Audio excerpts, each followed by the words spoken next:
Welcome, ladies and gentlemen, boys and girls, children of all ages. This is Eat, Sleep, Podcast, Repeat. I am Sean Hood. That is Dave Taylor. How's it going, everybody? How you doing tonight? We are the hosts of Eat, Sleep, Podcast, Repeat since 2017, the first and only wrestling podcast on FM99.com and 1069thefox.com. Thank you so much for joining us tonight. It's going to be it's going to be a mixed bag, a little sad, and we're going to be taking a look at Clash of Champions. We're going to also take a quick look at the career of Road Warrior Animal and kind of talk about that a little bit, who passed away. But before we do all of that, we have to get our business out of the way, as we always do. We are Eat, Sleep, Podcast, Repeat, a deep dive into all things wrestling. And if you happen to be a fan or know anybody who is, well, I'm hoping so. Otherwise, why are you here? But in any event, they like us, Sean. They like us. I guess that's possible. Maybe. Possible, yeah. But make sure you tell your friends about us. And the easiest way to find us all the time is FM99.com and 1069thefox.com. Right under the media tab, it says ESPR. You click it right there. It takes you to our main feed. But you can also find us on all your major podcasting apps. Just search for ESPR Wrestling. You can find us on everything: SoundCloud, TuneIn, iTunes, Google Podcasting, iTunes Podcasts, the whole place, or all over the place. So just go ahead and click subscribe. Give us a 5-star rating and a review. We greatly appreciate it. And in addition to that, we want you guys to interact with us. We want you to be around when we go live, just like we are right now, if you happen to be listening to this on delay. So make sure you go ahead and go find us on Facebook.com/ESPR99, on the Twitter at ESPR99. And you can email us ESPR@FM99.com. And make sure if you follow us on the social media, you turn on your notifications, because that lets you know when we go live, moments like this. So that way you can be a part of the show. And you can talk with us about things like Road Warrior Animal or Clash of Champions. Yeah, and by the way, if you're new to the show, check out some classic episodes. We've done some interviews of a whole host of wrestlers. Drew McIntyre has been on the show. We've had Seth Rollins on the show. Natalia's been on the show. The Miz has been on the show a couple of times. Chris Jericho. Sergeant Slaughter's been on the show, just to name a few. And we've had some classic ones before we did the podcast of interviews. I know you've interviewed King Corbin before he was king. Back before he was king, yes. Roman Reigns as well, right when he came back from the appendix injury, and right before he won the Royal Rumble. So that was an interesting time of what was going on in his career. So much stuff we have in the vault, and so appreciate you watching or listening, whatever you got going on. Absolutely. So without further ado, I think we go ahead and jump right on into it. We go ahead and tackle the first topic we have tonight, which is remembering Road Warrior Animal, who passed away the other day at the age of 60. They say from natural causes. He was one half of the legendary Road Warrior tag team with his partner, Road Warrior Hawk, who passed away at, I think, 46, 43? Yeah, he passed away about 15 years ago. Yeah, and he passed away of a heart attack. Far too young, and so was Animal. To be perfectly honest with you, 60 years old is not old these days. No, it's not. It's not an age you expect anybody, particularly somebody who's in good shape, to go. But unfortunately, he passed. Our thoughts go out to his family and his loved ones and his friends, and of course everybody and all of his fans around the world, because Lord knows the Road Warriors had their fair share of fans. Yeah, that was, when I got into wrestling in the 80s, but I was like a WWE kid, if you will. But I had a cousin who was a few years older than me. So he would it's like, here's some tapes of some stuff. Here's some Clash of Champions. And he would talk about the Road Warriors. And then he's like, yeah, these guys would just come in and they'd beat the heck out of some guys. And then, that was it. They'd watch these matches, and then you would see, Hawk and Flair battle, or, teaming with Dusty and feuding with Dusty and all this stuff. And I got it as a kid. It's like, oh my gosh, these guys are beasts. Right. Yeah, they absolutely were beasts. And people knew them by two names, just in case. There are some people who would may be less familiar with them. They were both known as the Road Warriors and the Legion of Doom, just in case you weren't familiar with one or the other. Which, by the way, they had that name in NWA, WCW. It's like, it's the Legion of Road Warriors. It wasn't like when they went to WWE. They just became a new name. It's just that's what the name they could use. Just sometimes you heard them referred to as one way. Sometimes you heard them referred to as another way. I think way back when they were in Japan, I think that was when they started being referred to as Legion of Doom, which it was definitely like you said in WCW. I remember it there. I think GCW for a time, which was Georgia Championship Wrestling back in the day. But they wrestled all over the world. They were insanely popular. Yes. To the point where there's a standard now in wrestling that's been there since them. And you'd still refer to it as such today, the Road Warrior Pop, which would be the reaction from the crowd when your music hits. Yeah, and for them, they were one of the first guys, to have music with Iron Man. Yes, that was their theme song for a long time. In NWA, because he would even have like music videos where it would just come out and highlights of them just destroying the crap of everybody. What do you think throughout their career? And I would say up until maybe they left WWE the first time, but where was their best run? I mean, was it AWA? Because they won titles everywhere. I mean, nobody else ever did that. Where was their best run? Ooh. I mean, AWA, we kind of got used to them. Because who these guys were. Then NWA, they had a pretty long run. Of this, broken bodies everywhere that they would just destroy. At WWE, it was different because obviously they're already over when they came in because people knew who they were. They didn't have vignettes. They just showed up. And then because you didn't need vignettes. You knew who they were. Yeah. And exactly. there was no need to set up who these guys were because everybody around the world knew that face paint, those pads, the look. And I mean, likes, yeah, especially when it became part of their staple, everybody recognized the what a rush. That's pretty good, man. Thank you. I'm having some throat problems, which helped. It was just iconic, that music. I've been covering sports for Rod Fitzwill's had some time off on FM 99 and 106.9 the Fox. And when I was talking about it when Road Warrior Animal had passed away, and I would play that music when I was talking about the story. And I got texts from people and we got messages from people who are just like, man, you play that music and I still get the chills, They're like, oh, it takes me back to being a kid. And they I could still feel it and the energy. And it's just, I think that's symbolic of how important they were. But I think it really made me say where I thought they had the best run, it's probably NWA.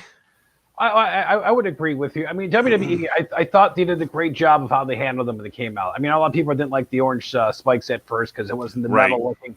It was a little bit more family friendly, if you will. But it's not like they came in and got the titles right away. I mean, they had the feud with Demolition, the Warrior, which I tell you what, hey, you come on in, we're going to team you with the Warrior. You're right on top right away. You have that feud, the Orient Express feud.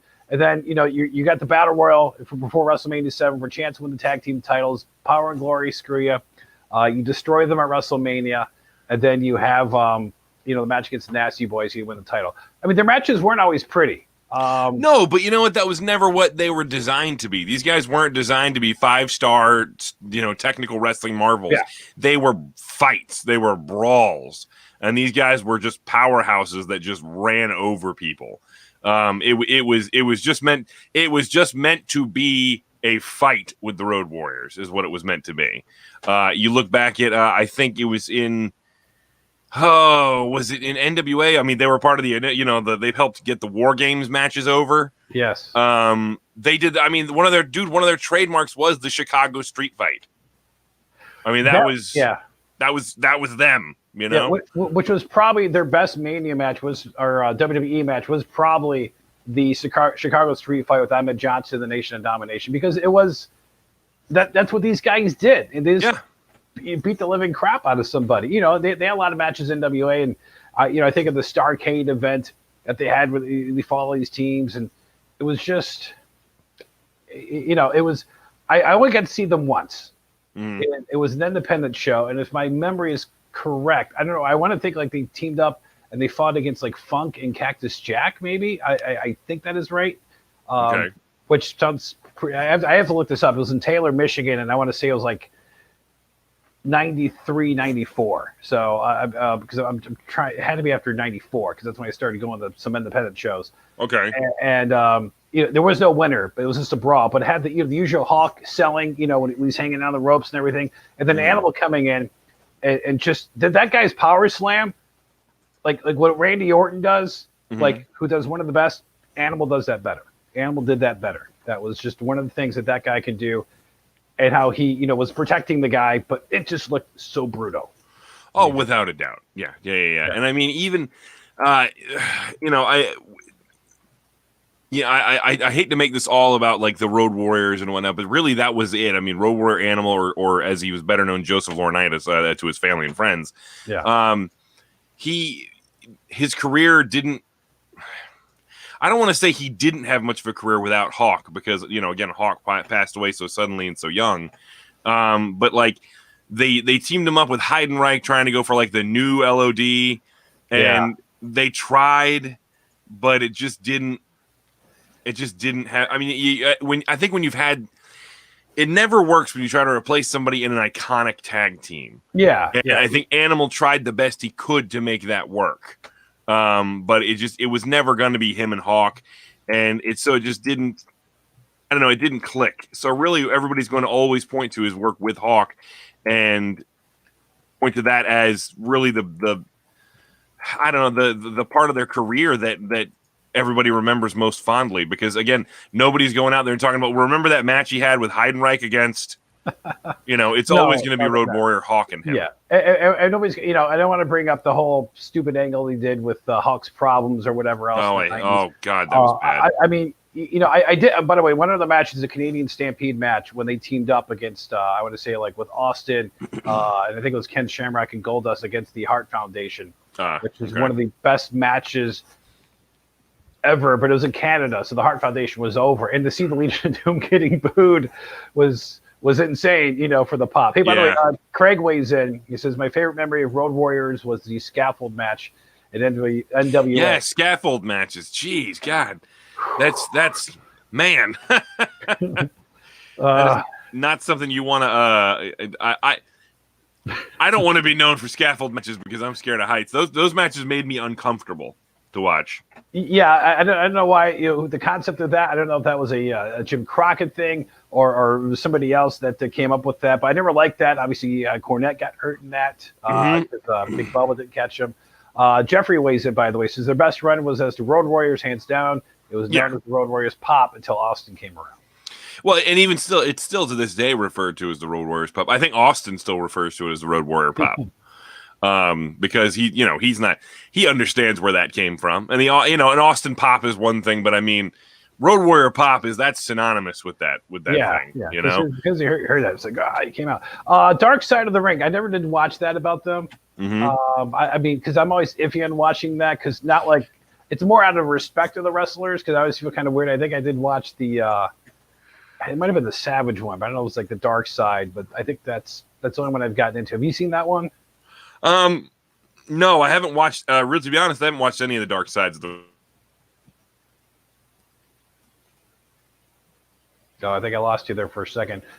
Chuck says that Dark Side of the Ring told their story very well, and you're still frozen. I don't know what's going on. Hopefully, I am still working. I don't know here, so I am going to continue on about that. But yes, you can comment below about Road Warrior Animal. I think I lost you for a second there, Sean. You are completely frozen in that. But by the way, yeah. So check out on the network. There we go. Hey, there we go. And we're back. So on the network, you can check out, look up some Road Warrior matches. WWE did a nice tribute for him. A lot of wrestlers weighed in. Anyways, I apologize for what little technical difficulties there. You were asking me if I'd seen the Dark Side of the Ring, and I was talking about how I haven't watched any of the Dark Side of the Ring. Yep. For a couple of reasons, but mainly, like you were saying, I don't know. In a weird way, it feels. I don't know. There's a little bit of me that feels a little like it's disrespectful to the performers in that regard, because it's really focusing on the negative aspects of what happened in a lot of these situations. And I hate to say it this way because everything is like this, but it's like for views, for ratings. You know what I mean? Absolutely. How can I increase my, whatever they get for YouTube views, for the 5 I get on my channel. And I don't know, it feels a little dirty to me, but that being said, I'm not saying that they're not telling the stories accurately or they're not telling them correctly. I haven't watched them. But I don't know, the hype that I've seen for them hasn't made me go, yeah, I need to watch that. But I don't know. I've heard some people talk about how they've done some really good episodes that I might go check out. Whenever I hear somebody like waiting to cash in on like the Chris Benoit story or something like that, I'm like, that just automatically makes me go, I don't really. I agree with you. I can't watch that one. Like I said, the only one I did was Savage. I think because it was like popping up, and I was like, you know what, I'm just gonna watch this because I know there's the Owen Hart one. I'm not gonna do that one. I'm the fan. It's like, you know what, I want to remember that guy as I remember him. I don't want to remember him some other way. Hey, David Matthews pops in. He says, one half the most iconic tag teams of all time. He'll be missed. First time I got to see him live was Starrcade '88, which is a show. Go watch that show. Just go watch Starrcade. By the way, and forget the Horseman feud. You know, all the matches with those guys. Oh, without a doubt. Ah, man. Without a doubt. I mean, they wrestled. I mean, really. I mean, a who's who of tag teams over the years. They wrestled the Horsemen. They wrestled the Midnight Express. They wrestled the Tower, the Power. I mean, they wrestled. These guys wrestled. I mean, names all over wrestling. Which we mentioned. They wrestled all over the world, and were hits everywhere they went. So, Road Warrior Animal's career will always be synonymous with Hawk. But you know what? I don't think that's a bad thing. I don't think you have to be this big time singles wrestler to be remembered fondly in wrestling. I think being one half of, to be perfectly honest, what some people will argue the greatest tag team, definitely one of the most iconic tag teams ever, is a great place to be in history. Yeah. I will put them in my top 5. The only thing, just like they came and kicked butt. That's what worked for them. Their style. Didn't always mesh with my taste in regards to, because I always like the Bulldogs kind of style, or, I always, are the Hearts in that regard. But no takeaway from the Road Warriors, their style was completely different because they would just beat the crap out of you, which nobody else did. In such a way that was just amazing. Oh, by the way, there's one other comment here from Chuck. He says, the only reason Johnny Ace has a job is because of his brother Animal. Part of the Dynamic Dudes. Yeah, I was gonna say he was part of the Dynamic Dudes, man. He wrestled in Japan and stuff, and he was he had his own stuff happening. But I don't know. There may be something to that in the aspect of maybe that couldn't hurt being related to Joe. Yeah, Johnny Ace. I don't know. He dubbed it the Ace Crusher. That's we have that. We have him to thank for that, I guess. Without him, where would DDP, Stone Cold, and The Rock be? I don't know. The Rock. I didn't mean The Rock. Why did I say The Rock? Randy Orton is who I meant. Yeah. The Rock. Yeah, The Rock, famous for his Ace Crusher. That's how The Rock is. Yeah. But Road Warrior Animal, he'll absolutely be missed. A hell of a career, and will go down as one half of one of the greatest tag teams of all time. So, without further ado, we're going to take a moment here and give a 10-bell salute to Road Warrior Animal.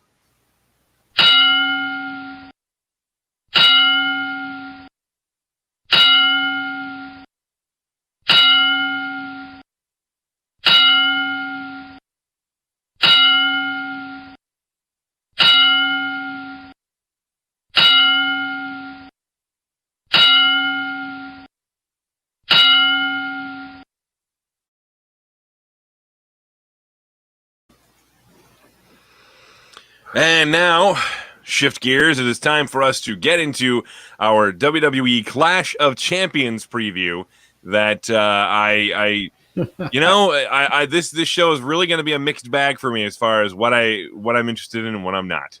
Raw and SmackDown, like just two different planets right now. Oh my gosh, they're barely in the same galaxy at the moment. Oh. I don't even understand how they're the same company at this point. The difference in the shows is staggering. I'm really surprised King Corbin is not on Raw because he's the most Raw feeling thing on SmackDown week to week to me. That, and I'll say this, this nonsense with the Money in the Bank briefcase and the lawsuit with Miz and Morrison and Tucker and Otis and all that. Yeah, there's some good things on there, and then you mentioned that, and then it's like, yeah. Well, but here's the thing. Yes, that's on there, and that was one of the weakest parts of SmackDown tonight because that is still nonsense. Every bit of that is still nonsense. But that being said, while that's nonsense, it's not dragging down the overall show because the overall show was still very good. There was lots of good stuff on the show to be a fan of. The hype for the Intercontinental title has been solid with Zayn and AJ Styles and Jeff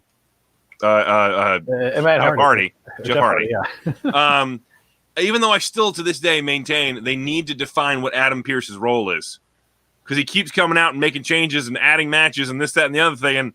And we know this isn't true, but for all we know, this guy is the janitor or something. Like we haven't been established who he is and why we should care about his authority. You know, he's got the keys to the place or something. I don't know.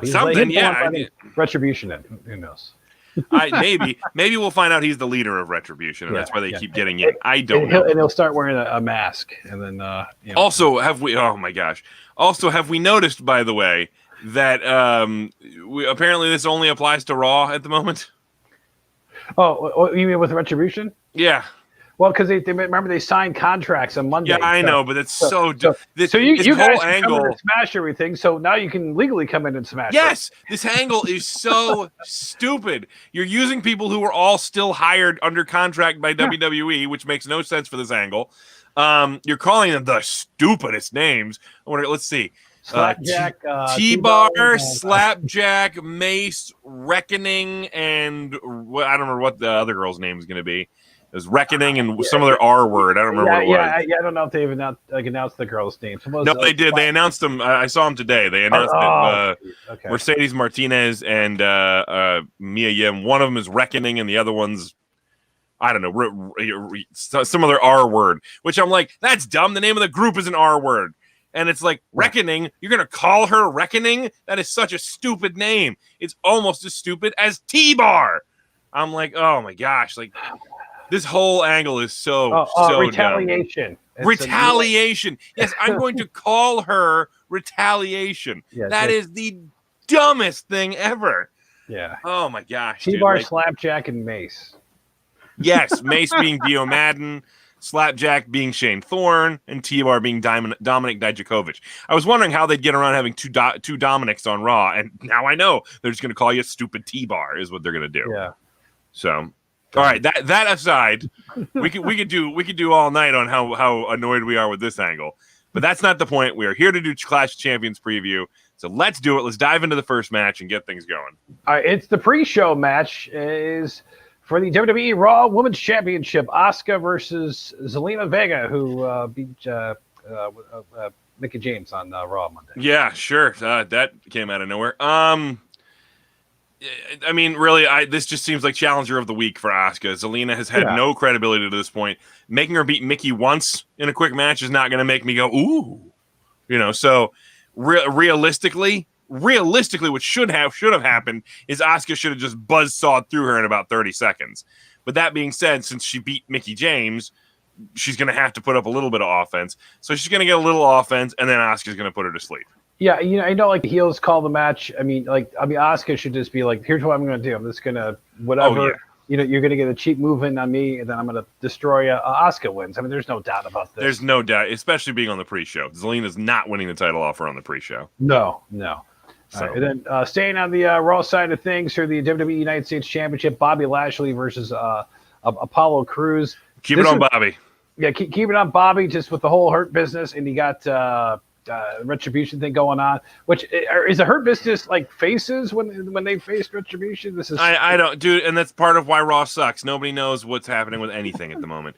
But I'll say this right now: heel, face, whatever the hell they are, the Hurt Business is like the best group they have going on the main roster at the moment. Yeah, they're the ones getting over that Retribution. Dude, I love the Hurt Business. I love it. I love all four guys involved. I think It's a great usage of guys who have been criminally underrated in WWE, and MVP is a great spokesman for them. Which, by the way, as painful as that main event was on Raw, I thought Bobby Lashley looked outstanding. He looked motivated, and just some of the things he was doing, it's like, where's this been? You know, he looked good. It's been a while. You know, he's been in the first match when he won the title from Apollo. I thought he looked pretty good. So expect Bobby to easily defeat Apollo, and who knows if Retribution will show up. I can't even begin to care. All right, this match I'm looking forward to because Sami Zayn has shown a different side. So for the Intercontinental Championships, Jeff Hardy, the current real actual title holder, versus AJ Styles and the guy who thinks he's a title holder, Sami Zayn. Zayn won their triple threat match tonight on SmackDown, so the law of reverse averages would tell us, the law of reverse momentum would tell us that Zayn is not winning at the pay-per-view. And Hardy was mugging with the title, so odds are AJ Styles was mugging with the title, so odds are Styles isn't winning it, which would lead me to Jeff Hardy retaining. Yeah, I think Hardy retains here, and then maybe, Sami and Hardy can have a one-on-one match. But by the way, Sami Zayn, since he's come back, you a fan all of a sudden? Can we? Well, I just like the way he's wrestling, and it's not the ridiculousness that we had. I wasn't a fan. I wasn't a fan of what he was doing right before he left. I didn't enjoy that. Yeah, the stuff with Braun Strowman, and that was not. I didn't enjoy that. Yeah. So hats off to him doing a better job. But Jeff Hardy retains here. Yeah, I do expect some title changes tonight, and I think it's going to happen in the next match, the Raw Tag Team Championship, the Street Profits versus Andrade and Angel Garza. Because one week we're going to break up all of our tag teams, and then we're going to realize we don't have any tag teams, Sean. So we're going to keep them together. I'm going to say this right now: if Andrade and Garza do not win the titles in this matchup, okay, if they don't win here, break them up as a team. Because they've been useless to this point as a tag team. They have done nothing. All right, and you've worn this feud out at this point because it's been hard to care about since the beginning of it. You really haven't given it any real drama, and you're just making Andrade and Garza look bad at this point. So they need to stay as far away as they can from the tag team championships. So unless Garza and Andrade are going to win, they need to go away as far as a team. So I'm with you. Andrade and Garza should win this match. Yeah, they have to, because it's just, a week ago, but they did this too with Seth and Murphy, where we're splitting up. Oh, now we're back together. Oh, I don't even make it the whole Rey Mysterio's daughter thing. But, I don't know what's going on with that. That's the whole other. I mean, I'm fine with the ongoing drama because it keeps adding turns into the story and whatnot. So it's fine. That's fine. I'm good with that, but I'm with you on, like, it seems like they can't decide week to week if they're going to break people up, if they're going to keep them together. The Seth and the Murphy thing, I think maybe could be a little bit of that. That was by design, you know what I mean? It's going to seem that way, and that, but I don't know. It's so hard. Trying to predict Raw is like trying to predict the movements of a ferret on crystal meth. It is impossible.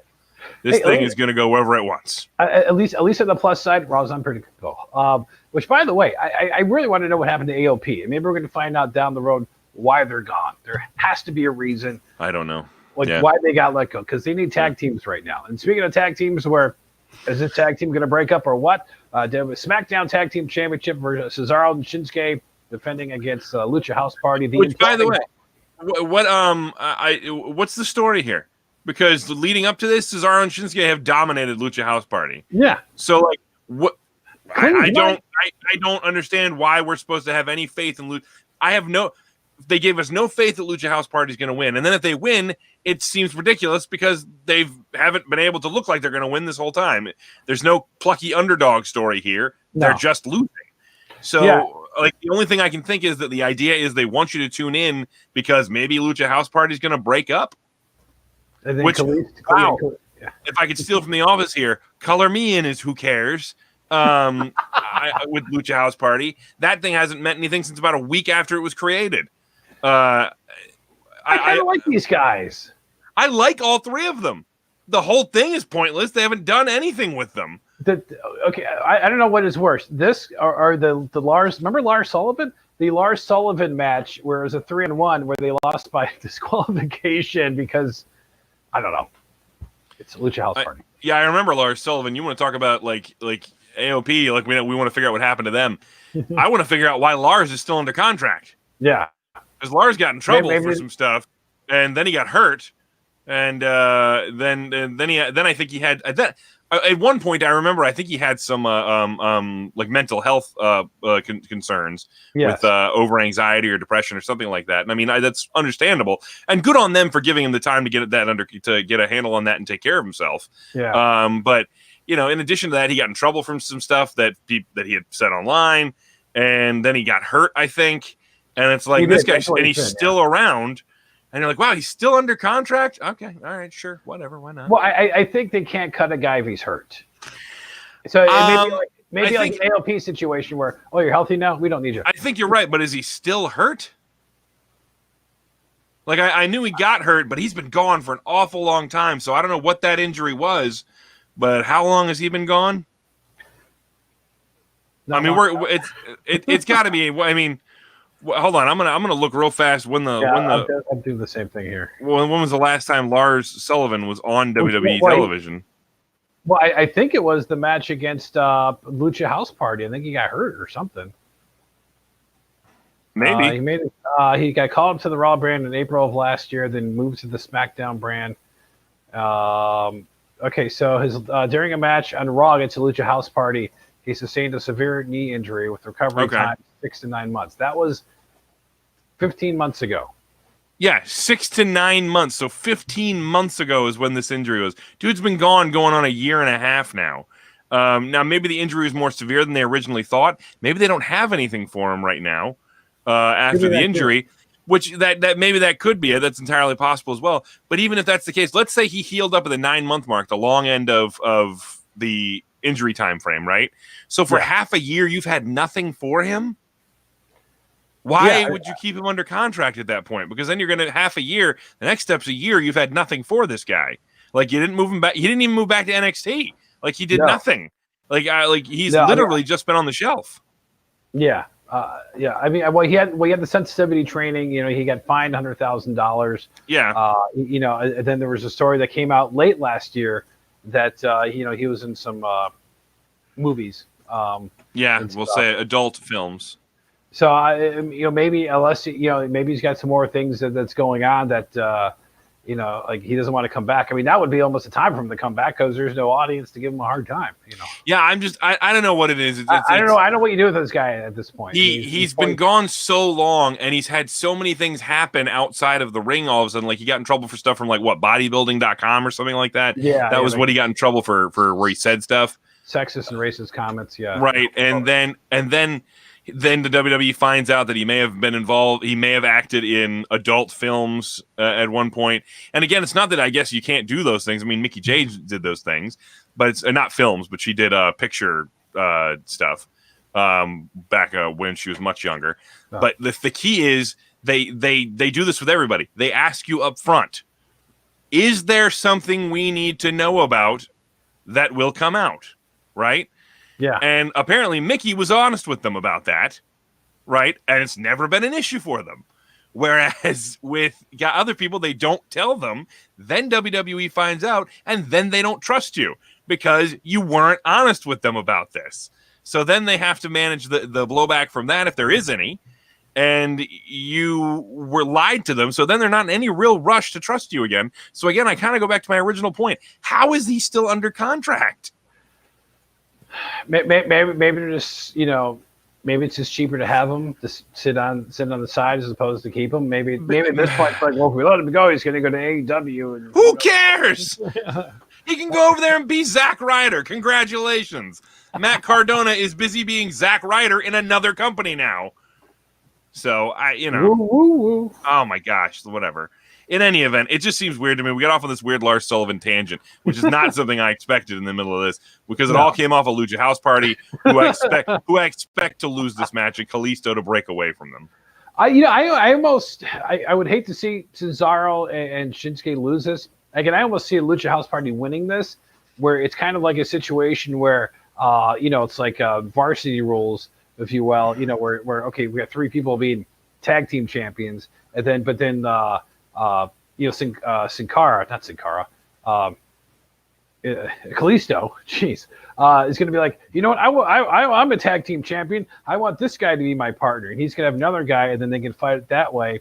But then that sounds really too convoluted. So okay, yeah, Cesaro, and it sounds more like Raw storytelling than anything. So no, thank you. But then they all turn on each other 2 weeks later because Vince Russo comes in and does something.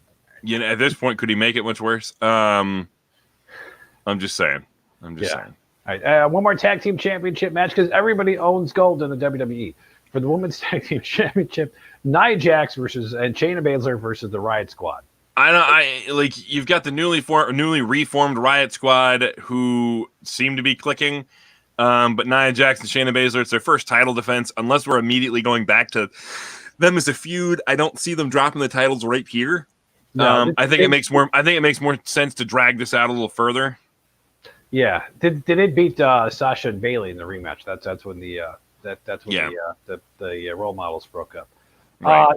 There should be no reason. I mean, the Riot Squad at some point should win some gold. This is not the night where it's going to happen. You can't pull them off. Nia and Shayna got to be dominant, because what are you going to do? You're going to put them in singles matches unless you're lining them up for future matches against Asuka, because unless Mandy Rose challenges Asuka, there's nobody to fight Asuka. So. Right. Yeah. So I'm with you. Because nobody is ready for Asuka. Well, apparently they're teasing Charlotte Flair coming back, so it feels like she actually has been gone a little while now, but it doesn't feel like that long. And no. The longer she's gone, the better for everybody concerned, because, and I don't mean that to be mean, she's just so overexposed on television. It's like Roman Reigns. He was gone for a good long while, and it really, I feel like, helped him. This is great what's been going on. Yeah, Charlotte, the longer she can be gone and come back, the fresher she'll feel in the main event scene, because she's going right back to it when she's back. Of course. So. Yep. Well, by the way, this is scary because we're, I think, agreeing in every match so far, which is not always the case. But well, you know what that means, ladies and gentlemen. Don't bet on our picks. So. Exactly. All right, for the SmackDown Women's Championship, Bayley versus Nikki Cross. Bayley.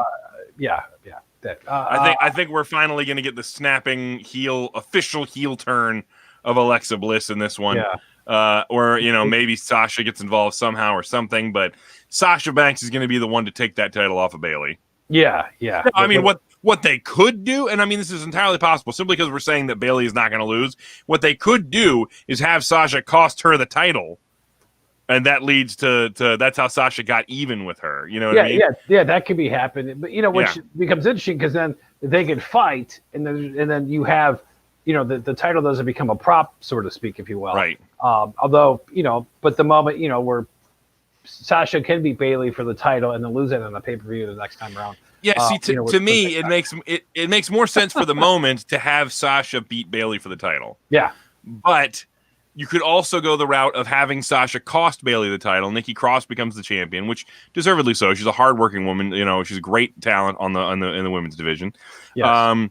And then you could move on to a creepy fiend like Alexa Bliss feuding with Nikki Cross over the title. Yeah, because one thing is going to happen. Either Alexa costs Nikki the match, or Sasha costs Bayley the match. It can go either way. Because the other thing is Nikki wins, and then Alexa turns completely. Right, that's another option. Yeah, which she beat the crap out of Lacey Evans tonight. Yes, she did. She's actually doing very well with this fiend type character she's rolling with now. She's actually doing much better than I expected her to do as a little fiend carbon copy. Yeah, the little Roman Reigns thing, the stare down. Or she just stared at him. Yeah, like I was like, what was that about? But they completely ignored it. Or because obviously it's Roman Reigns. But I expected Paul Lee to be like, what the hell's wrong with her? Yeah. I wish he had just stopped and grabbed a mic and looked at her and going, what the hell's wrong with you? And then just moved on. Yeah. But again, she's doing much better than I expected with this idea. But I'm still picking Bayley to retain here. It's kind of like like you mentioned, like the Fiend. It's almost like the Three Stooges. Niagara Falls. Slowly I turned, inch by inch. Yeah. All right. Are you on Bayley or Nikki Cross? I mean, it is interesting if Sasha shows up, but I think the money match is Bayley Sasha for the gold. I agree. But I still think that has to be farther down the road. I didn't like the fact that Sasha was on TV last week.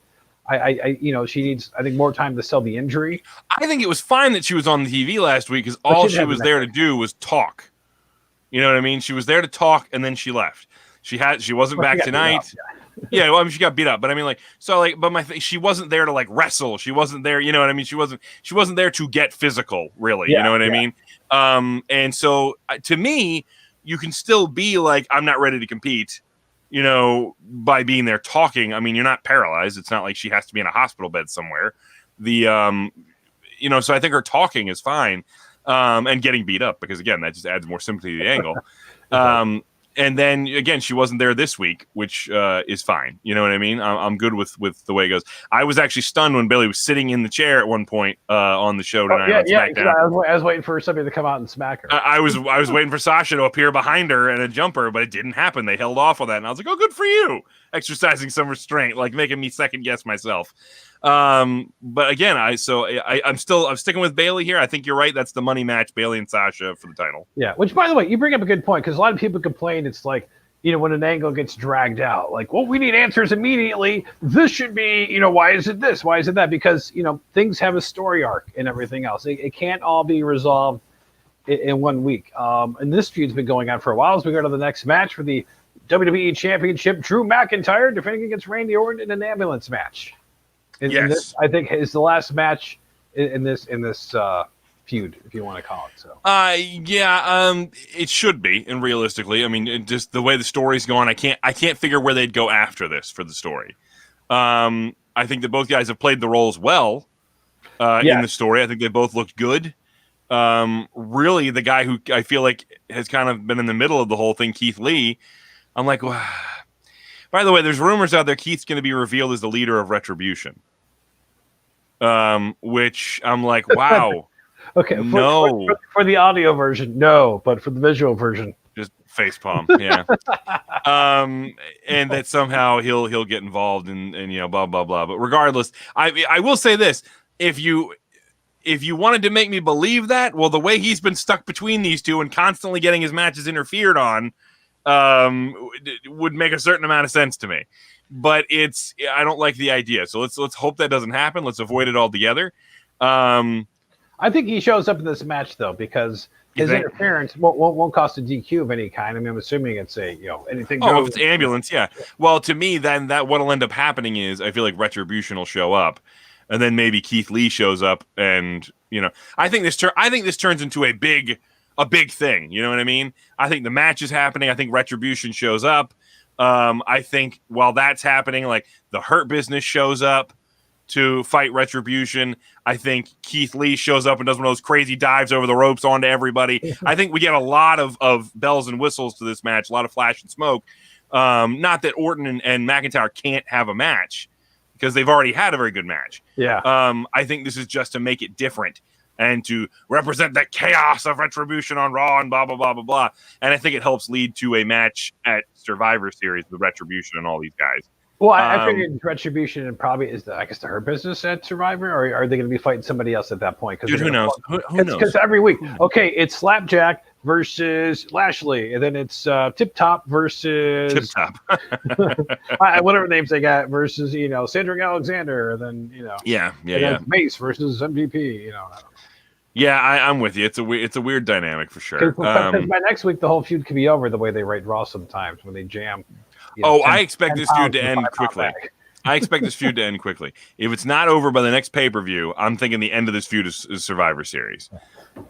So yeah. I just, this is going so horribly for all of them. With Drew McIntyre and Randy Orton, regardless of bells and whistles, I expect these two to work well together. They've had good chemistry so far. There's a lot of intensity to their feud. I really like it. I'm picking Drew McIntyre to win because I don't know why. Okay, well, I'm going to pick Randy Orton. Okay, that's what, and I think that's a solid choice because I'm picking Drew McIntyre, and I really have no good justification for picking him or Randy Orton over each other.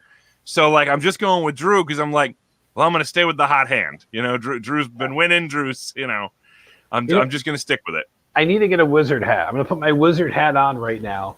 Okay. And this is how I'm going to. This is the ending I'm going to go with.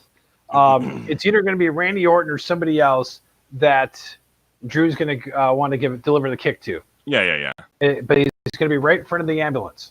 He goes to do that move. Ends up in the ambulance. Gets out of the way, jumps into the ambulance, shuts the door. Randy Orton's your winner. See, I could see something similar happen with Orton setting up for an RKO, getting caught and thrown into the ambulance or something. That could happen too. So, yeah, I mean, but you never really know, I'm going to say this. I feel like whoever hits their finisher will end up in the end. I think maybe, and they could sell this either way. Just envision this reversed for the other guy. You could get Orton finally landing the RKO because he hasn't been able to land in the match and whatnot on Drew. He lands it on Drew, and they're like, "Oh, that's it. It's over," or the punt or whatever it is, right? And he goes to open the ambulance doors. He's going to throw Drew's lifeless body into the ambulance, and then he turns around and gets kicked right into the ambulance or whatever. Yeah. But again, vice versa. Think of this the other way. You like Dave just said, similar situation, just reverse it around. Either guy could end up winning this thing in that manner. So again, I don't really have a solid pick on who's going to win. I'm going with Drew just because Drew's my man crush. I'm picking Drew. That's why. Why. Former guest of the show, by the way. Former guest of the show. That's right. You say with respect on his name. Yeah. Which I wonder, though, when somebody opens up the door in the ambulance, who's going to come out? Like, what if Keith Lee's Retribution. Retribution going to come out? Are we kidding ourselves? It's Retribution that will be in the ambulance when it opens up. Like, come on. I mean, realistically, like, what if we found out that Randy Orton was leading Retribution again, or some other group, because it's gone so well for him leading groups in the past, and they open the doors, and that's where the Hurt Business is. You know what I mean? Yeah. Or something like. I mean, I don't know. There's a million ways this could go. There's so many moving parts. It's kind of a mess. But I will say that I'm at least interested in this match from the Raw side to see what happens. Yeah. By the way, speaking of Raw, and I know we don't want to talk about it, but the guy that Roman Reigns fought on Monday, like, really, this is what they did. The guy that Roman Reigns fought on. Not Monday. Roman Reigns. I'm sorry, Braun Strowman. The guy that brought Dabakato or Kato or whatever his name is. What was the freaking point of that? Let's hype up this dude, this monster on Raw Underground, which really seemed to be the only purpose of Raw Underground so far. That's was what I this thought guy. It was cool. This guy seemed to be the only purpose of Raw Underground. So then we have Braun Strowman in to fight him. I'm expecting chaos. These two are slamming each other. They're ramming, and they end up like beating up everybody in there trying to get to each other. And it's like, chaos and whatnot. No. You know what we get? We get a very quick, uneventful, quote unquote, fight between the two, where Braun Strowman cleanly and decisively shuts this dude down. Like, that was so ridiculous. It was pointless. End Raw Underground like yesterday. It was dumb. And the interesting thing is, early in the show, you had a hype segment. Hey, coming up on our show is this, and we're going to do a hype segment for a match later on tonight. I'm already watching the show for this. I don't need to have a hype segment in the ring with Shane McMahon and Kevin Owens, who make nice, with Dabakato. Especially for that. It was dumb. Stupid. Randy Orton. Stupid. Yes, it was very stupid. So, all right. Well, I guess this leaves us with one match, right? Yes, that's right. One match left. Okay. So you're referring to the the main event of the evening for the WWE Universal Championship. Roman Reigns defending against Jey Uso. I wonder who's going to win this one. I tell you what, we say that they could swerve all of us, but I'm going to go with Roman Reigns on this one. Yeah, I'll go with Roman. Yeah. I will say that I have enjoyed this feud. This Roman, I am a much bigger fan of. They cut a great promo tonight between the two of them. In the hype package before that, with Rikishi talking and not Sika, it's Alpha. Talking. And just like, man, what a great hype package! Well done for finally making very well done. Well done. This has been the best feud Roman Reigns has had in quite some time. Yeah. It is fantastically done. These two cut such a great promo tonight. Roman talking at like Jay, first of all, not being an idiot like so many baby faces are on WWE television, where he points to the video where he's like, Roman is doing this scowl behind his back and whatnot. And he's like, we all see it as viewers, but of course in the moment Jay didn't see it. But then there's no reason somebody can't tell Jay, hey, did you see what Roman did on during your match? So it's nice when the babyface can go, what the hell was that about? You know what I mean? And point to it, because it shows that at least he's paying attention, you know? And so he doesn't look like a buffoon.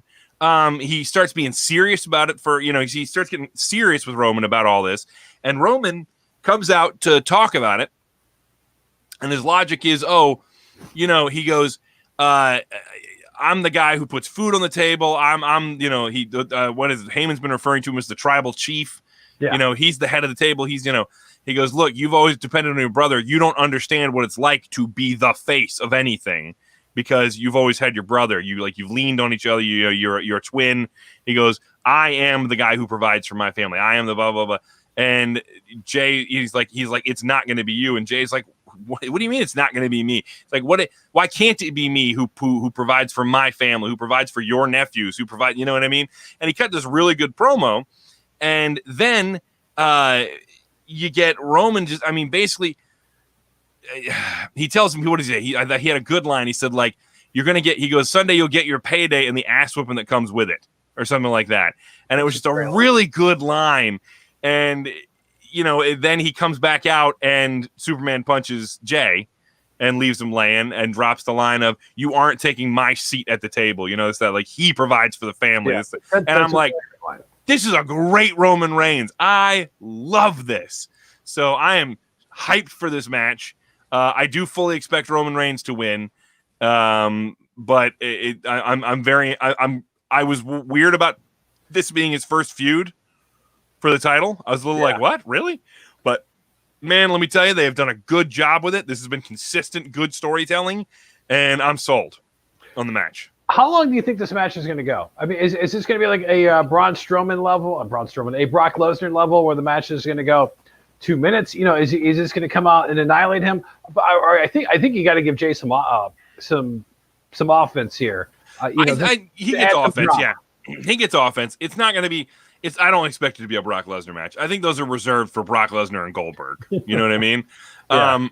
Now, I don't expect this to go on like a marathon. This isn't going to be a 30-minute match. But what I think what'll happen is, what'll end up happening is Jay will get a lot closer than anybody expects him to win, and then I think Roman starts beating on him, and I think Roman could put him away, and he's going to pick him up and put him back down again, and it's going to happen a couple of times because he is going to decisively make sure you understand I am the head of this family. Couple of spears, maybe. Really put him down. Is how I see this going. Yeah, I think it's gonna be very physical, but not in Jay's, like, nowhere. Jay will get some offense in. Maybe he'll try for the splash or whatever. He goes through something quick, but yeah, I think Jay will get in more offense than people expect him to. I don't expect him to dominate anything. Yeah, but I think he'll get in some good offense. I think he'll make it a lot closer than people think it's going to be. But I do expect Reigns to win in dominating fashion. It's not going to be a lucky, win for Reigns. No, it's going to be dominating. It needs to be dominant because otherwise people are like, well, what are they doing with Roman? Why can't he beat why can't he beat Jey Uso? And I get that, but I mean, like, in the same regard, it would also be about elevating Jey to make sure people understand that Jey is a contender. But Reigns' first title defense as this badass character, the wreck everyone and leave motto and whatnot. He needs to win this dominantly. Oh, yeah, absolutely. So he needs to win this cleanly and dominantly in the middle of the ring. Yeah, well, there you go. 9 matches on the card, and we agree on all but one of them. So, wow, that's weird. That one match is really going to make a difference. It is. So. Yeah. So, by the way, if you happen to be tuning in with us tonight, we appreciate you guys hanging out with us and going over Clash Champions and Road Warrior Animal with us. We genuinely appreciate that. I got a couple more questions here, by the way. Some comments that came in while we're doing. Chuck wants to know, either of us going to try to make it into the Thunderdome? Chuck, I've signed up numerous times. They just don't pick me, a bunch of jerks. So I've got my crop top and everything all picked out. They won't pick me. So I haven't tried yet, but I have to give it a shot. Maybe for Sunday that wouldn't be a bad idea. I probably missed that deadline. But for you, it wouldn't be a bad idea. For me, good Lord, that's late, Dave. Yeah, that's true. But Treen wants to know: do the 2 shows, I guess, Raw and SmackDown, have the same writers? Not that I understand. They don't. Yeah, I don't. From what I understand, it's different creative teams. Like, for example, one of the people working on creative on SmackDown is Daniel Bryan. He's not doing it on Raw. Now, maybe they do share some of the same writing staff, but they clearly have some different creative components to them. Yeah, which, by the way, and maybe we get a Daniel Bryan Reigns match down the road, which I'd be fine with. Yeah. Great role for Daniel, because you don't need him on TV all the time. As much as I love watching him, because he had an outstanding match with AJ Styles earlier this year. Well, this allows him to pitch some stuff while he's home, too, with his child. Yeah. Maybe he can't be as involved as he would be on a week-to-week basis, but he can help pitch some storylines. He can help with some stuff. Yep. And then one more here from Jeffrey. Whose autographs do you have behind you, Dave? So, well, he's got Mr. Kennedy. Yes. He's got Kennedy. So. He's got Ric Flair right behind him. Over the other shoulder, Shelty B right over there. I like that. I think I saw some. Is that Rey Mysterio? Rey Mysterio, yeah, and then Tori Wilson, yeah, nice. And the one I don't have the Mick Foley one. I gotta get that framed, and then I got yeah, I do too. Jerry Lawler. So yeah, when he came to visit, and I had this picture of me and Mick from his time in TNA when I had a broken foot, and I still climbed into the ring to take a picture with him when they were doing him at the end of the night, and he took the picture with me. And when Mick came to talk with us, which, by the way, you can find in our archive where we spoke with legend Mick Foley, just a few months ago before, just a couple of, right before COVID happened. Yeah. And shut down the whole world. Yeah. And it might have been November, December, something like that. In any event, he came in and spoke with us, and he saw the picture, and he was like, "Oh man!" And we talked about it for a minute, and then he just grabbed a pen and signed it, and I was like, "Oh, I didn't even think to ask for that. Thanks, that was cool." So I do have my autographed picture with Mick Foley, which is kind of neat, but I got to get it framed like Dave. Yeah, I got to put it up the wall. You know what I should do? Well, I'm not going to put like red eyes on them like the Fiend does, but you scratch them out and you just like a serial killer. And just... almost like a funhouse kind of thing here. So yeah, almost. Yeah. All right. Well, without further ado, that is the Clash of Champions preview. Thank you, everybody who was engaged with us and watching tonight. We genuinely appreciate you guys being around. Make sure you continue to every week. We appreciate it. And if you want to be a part of the action, if you happen to be listening to this later, make sure you find us on Facebook.com/ESPR99 and on the Twitter @ESPR99. I know I said it a little fast. It's ESPR99. And you can find us on both of those social medias. Go ahead and like us, follow us, and then make sure you turn on notifications so you know when we go live so you can be a part of the show. Make sure you're following the show on all your major podcasting apps. Just search for ESPR Wrestling. Find us everywhere you find podcasts. Just go ahead and subscribe. Give us a 5-star rating and a review. We greatly appreciate it. And, of course, as always, you can find us on our email, espr@fm99.com. And that's okay. Totally okay. And we like hearing from you guys in the email. And the easiest place to find us, no matter what, if nothing else works, 1069thefox.com and fm99.com under the media tab, ESPR. You can always find out what we're doing right there. So until next week, we'll be reviewing Clash of Champions in 3 days. Yeah. And then we have an NXT show. Yes, well, that one I'm really excited about. So that was actually looking pretty good. Oh, hang on a second, my cat. Oh, jeez. And on that note, until next week, ladies and gentlemen. I just worry she's going to hit the buttons, and then that's it. So the show's over. Remember to eat, sleep, podcast, and repeat. Good night, everybody. There you go. John Bonham, 40 years gone today. Big Zeppelin fan. Yeah. Good night, everybody.